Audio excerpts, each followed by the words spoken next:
Thank you. Thank you so much for being here with us. How are you today, Wende? I'm very fine, thank you. Thank you so much, Federico, and Suomi Africa Seura for having me and for organizing this session. I'm happy to be here. Thank you indeed. So, Wende, tell us a little bit about yourself, please. Okay, so my name is Wende. I'm from Tanzania, but I've been living in Finland for the past, I think, a bit close to 15 years. And I am working in development cooperation, but also I'm an author of children books, and I love picture books. Even as adult as I am, I'm so in love with picture books. And yes, so I write books mainly incorporating the African folktale, and then I like so much sayings and poetic side of it, and try to make the story a bit more modern, suitable for the children in these days. I have your book right here, which is beautiful, colorful. I really like the illustrations. So, and you publish both in English and Swahili, isn't it? Yeah, yes. It's published both in English and Swahili. Yeah. Okay. So, and how does your identity add to your work as an author? Yes. So identity, I think, is really the key component part of it, because I grew up around storytelling, where, for example, parents, if they want to warn you about something, they would just use a story. They won't tell you, don't do that, you will get hurt, but they will say, you know what, let me tell you a story. And very short and sweet. And after that, they don't say, like, what is the moral of the story? You hear a story, immediately yourself, okay, this is what I don't have to do, because if I do this, something like this will happen. So I think because I grew up around that, that's what I'm, and also the other thing is because I know storytelling is a happy thing, but also it can be education. Like, you can learn something useful. So at least that's something that I'm trying to incorporate in a story without being too lecture, like don't do this, don't do that, but at least you learn something on how to be a good member of society. So even if it's about saying hello to people or just very basic thing, I think those are core to how I grew up, and those are sort of the value that I always consciously try to incorporate when I write the story. Okay, nice. So in your opinion, Wende, what is the importance of multicultural books or diverse books? Are you able to find also these books in Helsinki, where you live? Yes and no. It depends. Like not so many. There are books from writers who are non-Finnish writers, but from other, let's say, from Europe, from America. Those ones you will find, but not so many books you'll find, like children books written by African writers. I think that's still a big gap there.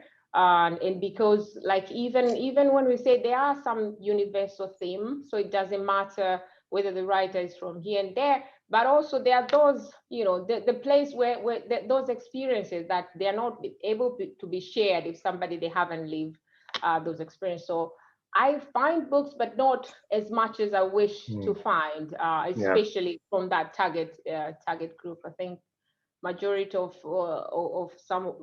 immigrants here, for example, and people who live outside their country, from time to time, you want your kids to get in touch with that side of you, because you are so far, you're not able to pass it to them. But if you would find books, it's a good starting point to instill those ideas. Definitely.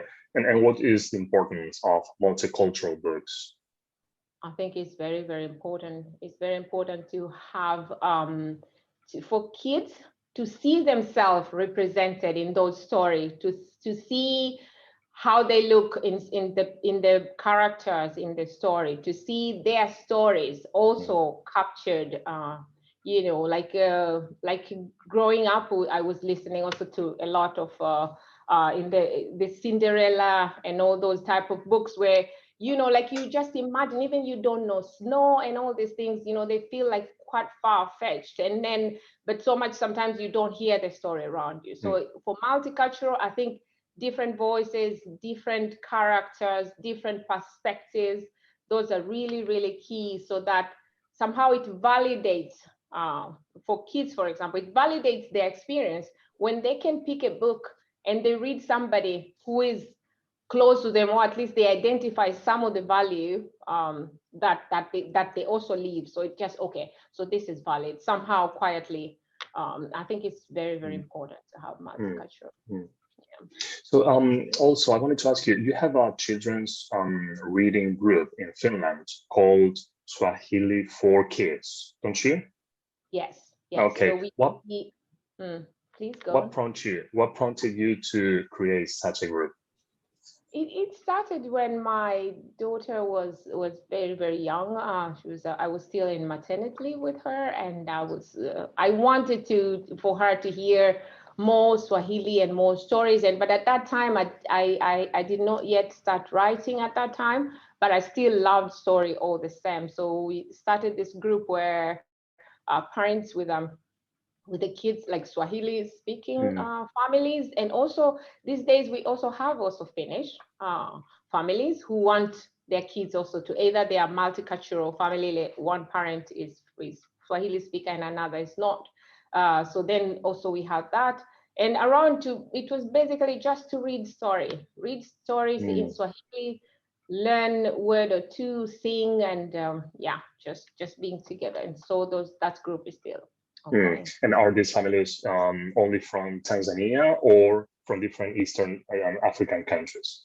Exactly, they are from different. As you know, Swahili is one of the largest language in Africa. So we have Tanzania, of course, but we have Kenya and Congo, and we have few also from Uganda, but not so much. Uganda, yes, a little bit, yeah. One from Rwanda, yeah, and but Congo, Tanzania, Kenya, those are at least the biggest group that we have here on this. Okay, and what inspired you to become a children's book author? Oh, yeah, it's just that the motivation was just for me when I was, again, in maternity leave. That's when all the ideas came, and I wanted to find books that I grew up, or at least to find the story that shaped me, but I couldn't find them anywhere. And I was thinking, let me maybe start writing.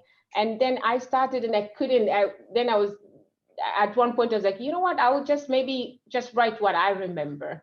And that's from there I started to have like really big collections. Most of them are not published yet. And only this one I managed to, like this Hamishi, I managed to develop it when I sent to the publishing company, then they say like, yeah, we will publish it. But yeah, so my motivation was just my daughter, to just to want something to tell her that story. And I think at that time I read this quote, was it from Maya Angelou, that if there's a book that you want to read and it's not written yet, go and write it. That's right. Okay, yeah, I'm gonna write. I'm start to compile this. And at first it felt like, yeah, but I'm not a writer, am I? Like some people will just say like, I was born since when I was young, I knew I'm gonna be a writer. I didn't. At least from when I was young, I knew a love story. So when there's somebody's grandmother come to visit, I will be the one to go and say hello, because I know there they come all these good stories, like that. But then writing, that didn't come. But then I started writing, and all this, through the process, I realized how much I love writing. So these days I write, like on my spare time. If I'm not reading, then I'm writing. So then I found sort of my passion also into writing. And what is Hamishi, the complaining lizard, about? Can you tell us a little bit? Yes, so it's about the lizard, the very beautiful lizard, where all the other lizard and all the other animal in the jungle, they are very envious of him, but he doesn't see that beauty. I mean, he complains about everything, and he thinks that he's not enough because he's not like all these big animals. And then but through the process, he managed to realize, okay, you don't have to look a certain way to be special. Like each one of us, regardless big or small, whatever shape or form they are, you have something special in you. So you have to go through this journey to realize, or to find the special in you, and then you have to embrace it. So that was just And what inspired you to write Hamishi, the complaining lizard?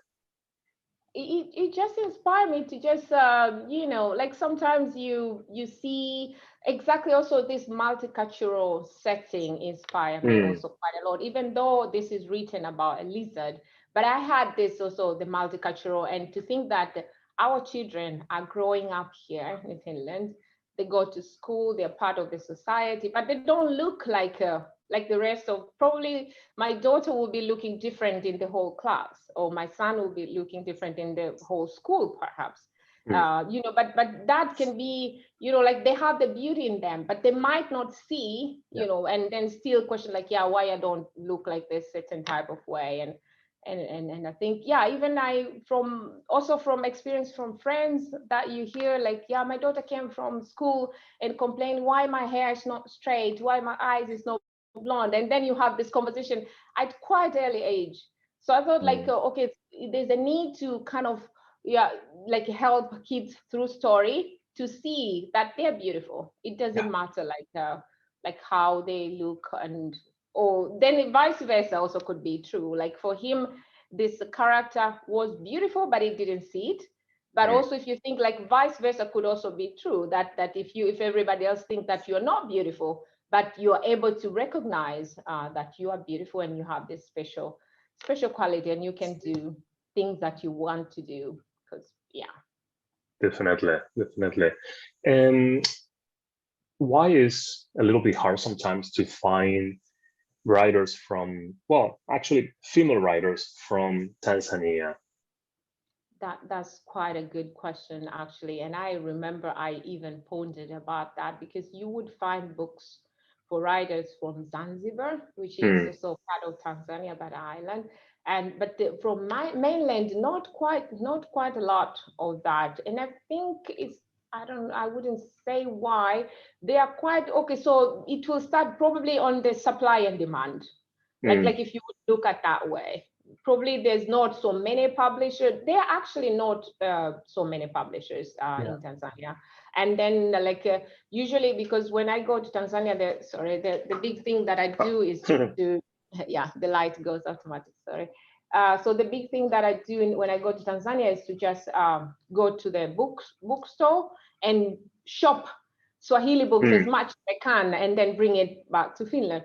But I've been noticing also during these years that majority of the books now, when I go to bookstore, which I find, they are those educational books. So like just in Swahili or English? Yeah, or both? In Swahili also. In Swahili. Yeah, exactly. So for story, you will find in English some, but not written also by Tanzanian writers.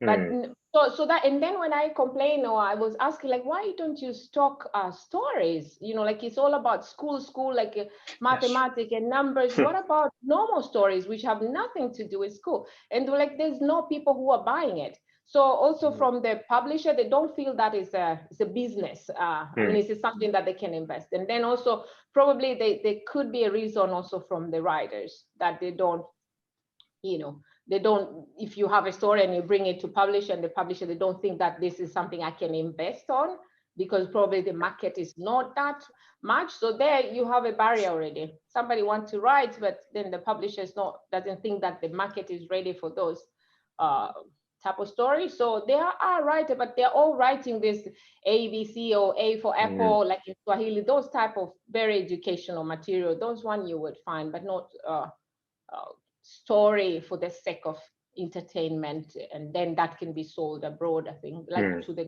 global audience, not yet so much.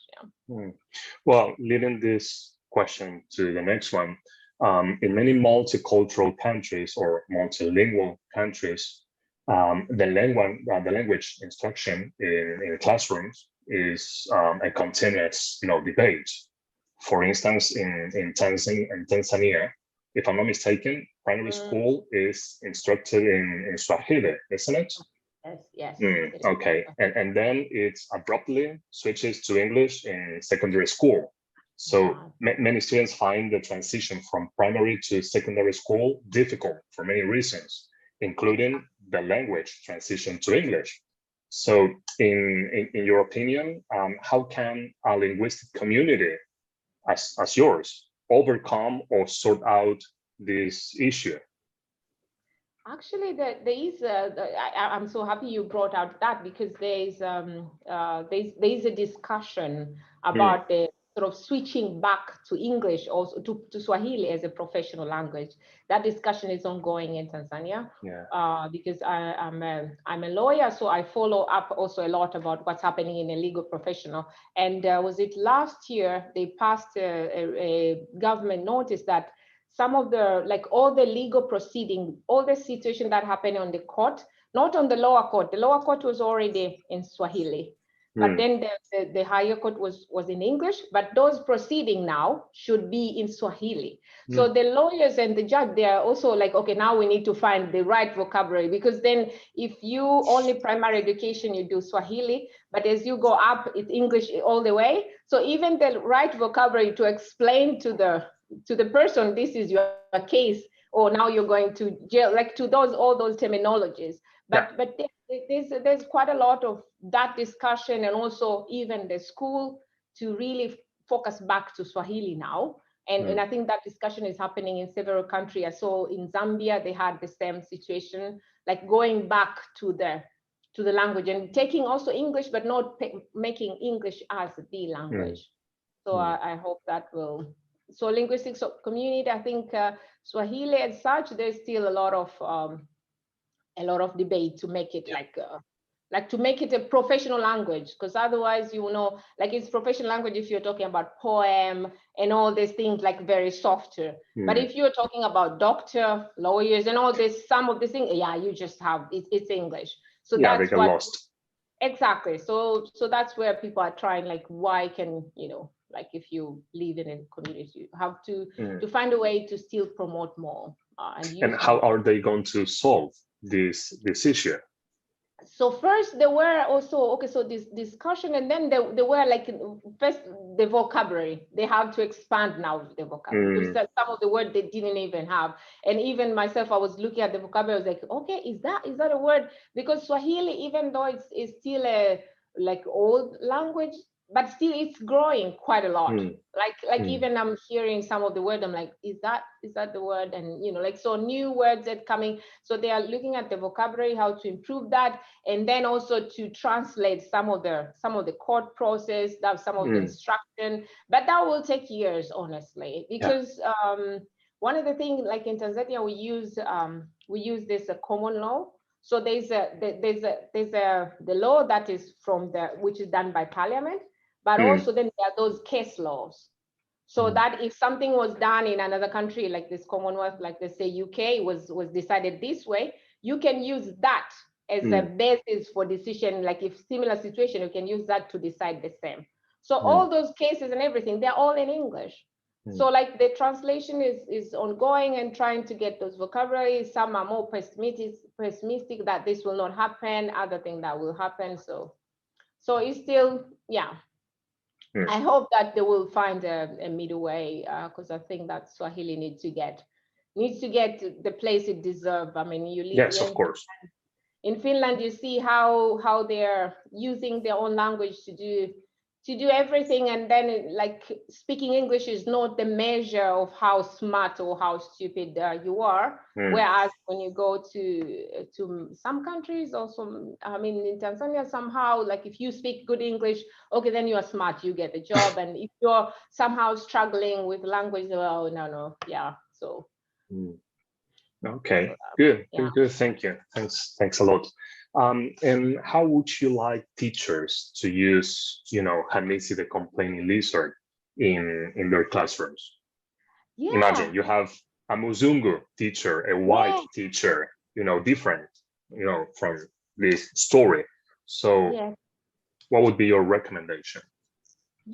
So I would like the teacher to use this to help to also start the discussion about about different qualities or value that the kids have, each one of us, like each one of the child that they have, and how to recognize not only the value of others but also themselves, just kind of bring it to them also to the discussion, and to put it on the table and let kids decide themselves. I think 2019 and 18, I was invited to 2 schools here in Finland to go and read the story to the standard 1 and 2. And that was very, very rewarding experience. Just there, and then after you read, kids there first they sit and nod, and then you at the end ask, what do you think about the story? And crazy thing, like happy, really unimaginable issues where we're coming. So, for example, one was like, yeah, I've learned that life is fast. You 1 minute you can be alive, another minute you can be dead. I was like, okay, maybe that's not a point. Exactly, that's not what. But anyway, it's just like that. So I just feel like through stories, you can actually just open this discussion and let kids themselves, not like as a lecture, but let them themselves realize like, why didn't he see his beauty from the beginning? And then also look at themselves. Do I know my strength? Well, what do I bring on the table and stuff like that? So that's yeah. Okay, interesting. So Wende, the very last question, okay? Where did these characters come from? And how do you develop them? These 2 lizards, the mother and the son. I think also some things come from my own personal experience as well. Like I grew up a lot around my mother. So like to me, even I was just start to think like, okay, maybe now I should have a bit more story with father, because now I see like this is a third story. My other book was published also last year, and there's a character and a mother. And again, the character and the mother was like, okay, now can you now maybe put character and a father maybe? So also I'm just looking like from where I come from, like most of my mother have shaped a lot of the value or the belief, the what I put in life as well. So that's why I come up with, and then also the child, I just look around. Somehow I see, like, for example, here, like when we go to Swahili groups or through my own kids or different my friends' kids, for example, like somebody have everything, but they will still complain. Like, why I don't have this, I don't, and then I'm just like, oh my God, when I was growing up, of course, it's different times I realized. And then also probably I didn't have a lot. So maybe the poverty is a factor, but the fact that we were more thankful, like if the parents have tried and put everything on the table, something on the table, how you eat with joy and thank your parent. Whereas if you look at the kids around these days, like most of the parents, when we meet with the group, they're like, oh, my kids, they want this and that. And when I get them, they still want the next thing and the next thing, So then you're like, then they're not satisfied and all that. But then probably they live in different times. But then that's why I thought also this Hamishi character, I'm like, let's also show the kids, like, can you maybe appreciate something, not just all the time want something or desire life of somebody else and think that your life is not because one of the feedback also I got from parents was like, yes, I really feel about this, like this type of like child, for example, wanting and look like, my kids, they have my friends in class, they have this the iPhone 11 and I'm just having iPhone 6. Can you not use that to call? No, I want this, so that I'm not happy, my life is not good, and like that, and you're just think like, yes. It's a pity. It's a pity because we spend so much time complaining about trifle things. Trifle. Exactly. So my character, like, really are coming from all around, but also big part of my experience, my lived experience, also a lot from when I was growing up or my life in Tanzania, or then what I see from my close friends, or the issue that really we face, and the issue that I would like the character somehow to bring into the discussion, into the light. For example, this complaining thing, because I mean, I have lived a life where we didn't have a lot, and still the complaining was not a factor, like there. And then where I see like where the kids, they have a lot, but they complain also quite a lot. So I'm feeling like maybe we should discuss and somehow Hey, yeah. So, Wendy, thank you so much. Thank you so much for your time, for being with us today. So I hope we see you very soon with another book. Okay, you're more than welcome to let us know. Okay. Yeah. So and once again, thank you. Okay, thanks for your precious time. Okay. Thank you so much, Fede. This was pleasure also for me. My pleasure indeed.